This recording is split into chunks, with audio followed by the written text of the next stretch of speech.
Tak ada kewajiban berzikir itu harus tenang dan duduk. Apakah bayi bisa menjadi penyebab syafaat untuk orang tuanya sehingga orang tuanya tidak akan ke neraka?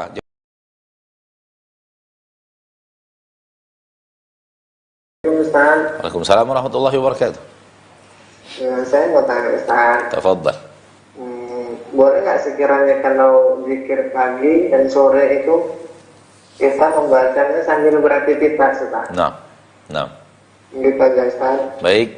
Assalamualaikum. Waalaikumsalam warahmatullahi wabarakatuh.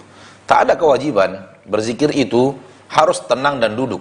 Tak ada kewajiban itu. Maka sambil beraktivitas kita bisa berzikir.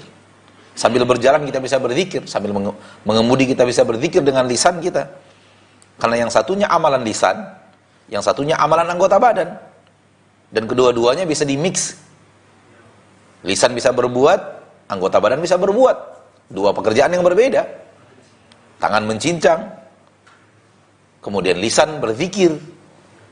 Tangan memotong, kemudian lisan berzikir kepada Allah Ta'ala. Tangan menyetir, lisan berzikir. Maka ini dua hal yang tidak bertabrakan sama sekali. Namun, usahakan fokus kita lebih kepada apa yang kita baca dibanding apa yang kita kerjakan. Wallahu a'lam bishawab. Pertanyaannya,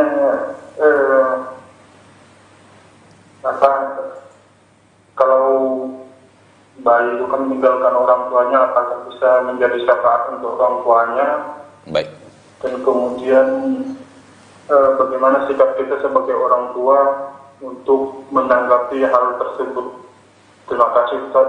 Assalamualaikum warahmatullahi wabarakatuh. Baik. Apakah bayi bisa menjadi penyebab syafaat untuk orang tuanya sehingga orang tuanya tidak akan ke neraka? Jawabannya ya. Itu yang dikatakan oleh Nabi kita tercinta Muhammad sallallahu alaihi wasallam. Bahwa seorang bayi yang meninggal kemudian orang tuanya sabar dan meninggalnya sebelum baligh dan orang tuanya sabar, maka akan menjadi tameng dari neraka Allah Subhanahu wa taala. Itu yang dikatakan Nabi tercinta Muhammad sallallahu alaihi wasallam. Dan kemudian ditanyakan bagaimana kitanya harus bersabar.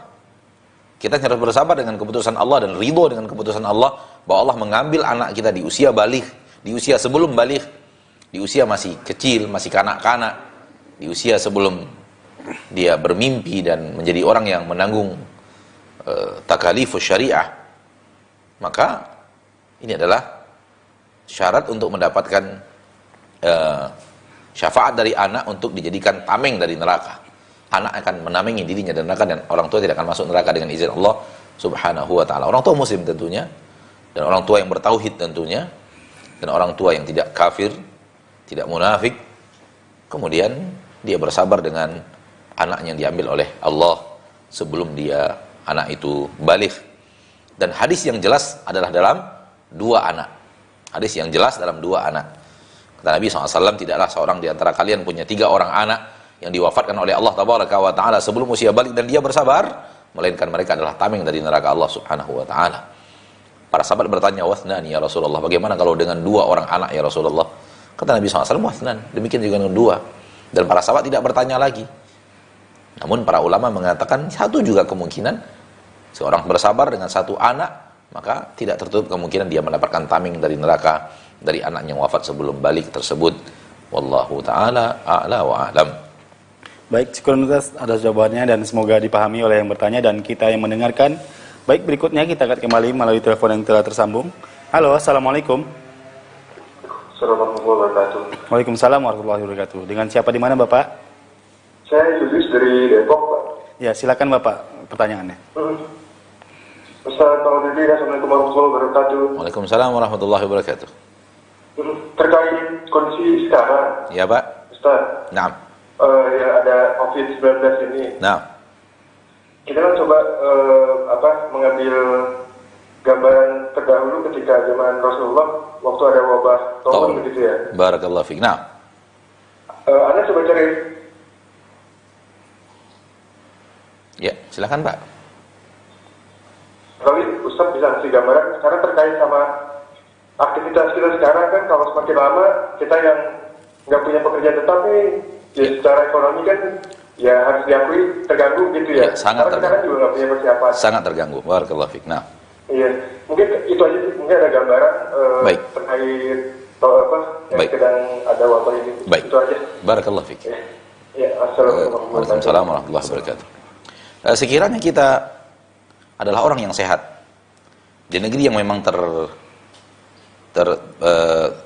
sudah terkena wabah, maka yang dilarang oleh Nabi kita adalah meninggalkan negeri itu, bukan beraktivitas di negeri itu. Misalnya Bapak berada di kota Jakarta dan Bapak merasa diri Bapak sehat, namun wabah sudah berada di kota Jakarta. Yang dilarang oleh Nabi, jangan tinggalkan Jakarta, tetaplah di Jakarta dan beraktivitas di Jakarta, dan jangan tinggalkan kota Jakarta.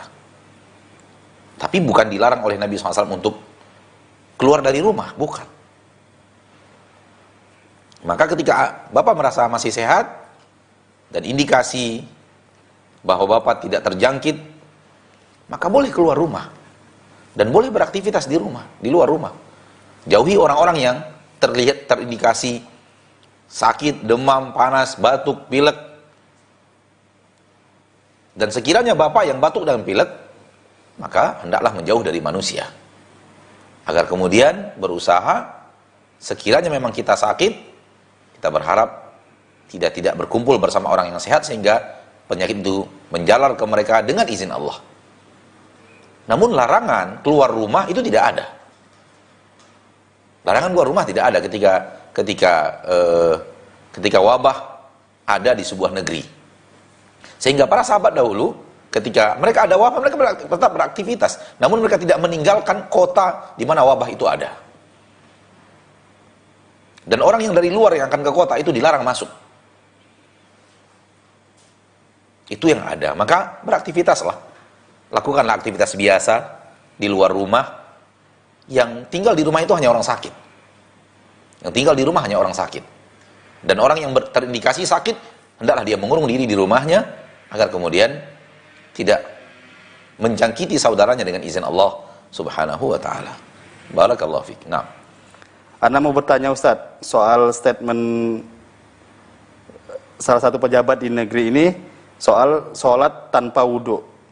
Mengingat suami Anda dan teman-temannya juga menjadi tim garda terdepan menghadapi kasus corona, supaya muslim tidak bingung. Karena Anda tahunya sholat tanpa wudhu tidak sah. Bolehkah tayamum tanpa membuka seragam Ustaz? Jazakallah khairan. sesuatu yang bersifat darurat membolehkan yang tidak boleh. Sesuatu yang bersifat darurat membolehkan yang tidak boleh. Dan ketika seseorang tidak bisa berwudu, maka dia bertayamum. Namun tayamum sekuat yang dia bisa, sekuat yang dia mampu. Sekuat yang dia bisa dan dia mampu. Dan alangkah baiknya kalau dia bisa bertayamum, benar-benar bertayamum yang sebenar-benar tayamum. Ya, tapi kalau tidak bisa sama sekali, memang tidak bisa sama sekali, kondisi yang memang membuatnya sangat darurat, ya seperti tadi memang.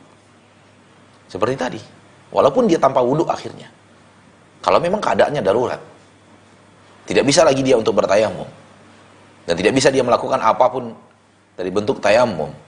Dan dia tidak bisa meninggalkan keadaan dengan menukar pakaian dan semacamnya karena kemungkinan pakaian itu telah terinfeksi dengan virus. Memang seperti itu keadaannya. Ad-darurat tubihul mahdhurat. Seperti orang yang kemudian dicopot darinya pakaiannya, kemudian dia tidak bisa berpakaian sempurna ketika sholat, dia sholat tanpa menutup aurat. Kalau keadaannya darurat memang seperti itu keadaannya. Namun apakah darurat atau tidak kondisi kita, itu yang jadi masalah. Apakah kondisi kita sekarang darurat atau tidak? Apakah masih mungkin kita untuk membuka sesuatu dari bagian wajah kita dan tangan kita, kemudian kita bertayamum, kemudian kita pasang lagi? Itu yang saya tidak tahu. Apakah bisa atau tidak? Ya, tapi kalau memang keadaannya darurat, kita sedang menangani pasien yang terinfeksi virus COVID dan kita memang tidak bisa lepas daripada pasien itu, sementara waktu sholat telah masuk dan hampir saja selesai, habis waktu sholat subuh misalnya, dan tidak mungkin dijamak dengan sholat berikutnya. Kalau masih ada kemungkinan dijamak, kita jamak. Misalnya kita sholat zuhur jam 5 sore, jamak dengan waktu asar. Sholat maghrib misalnya jam 11 malam, jamak dengan waktu isya, boleh. Kita jamak. Namun subuh tidak bisa dijamak. Subuh berdiri sendiri. Wallahu ta'ala alam. Nah,